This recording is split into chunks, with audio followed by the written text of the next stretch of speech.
Chief, ẹ ṣé mo dúpẹ́. Kò ní bàjẹ́. 3 million naira. Chief. Oh my boy. Daddy mi. Sir. Ṣé wàá pa sà? A ti parí iṣẹ́ yẹn. So fast? Ìwọ̀n pa àfọ̀rọ̀ yìí ṣeré náà.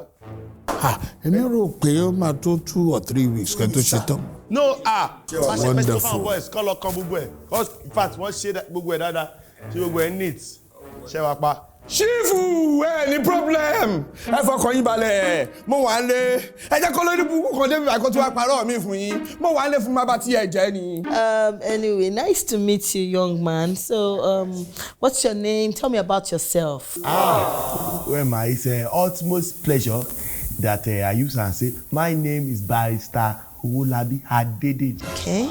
Called to the Nigerian Bar Association of Nigeria. I'm a lawyer, man. But more than that, I love your daughter. Mo nífẹ̀ẹ́ ọmọ yín. Mo love ọmọ yín, mommy. In fact, if I lè fi weigh anything tí mo fẹ́ fi compare, mo máa fi compare pẹ̀lú ìfẹ́ tí Constitution Nigeria ní fún citizen. That's why ní section 38 ló sọ pé every citizen have a right to life,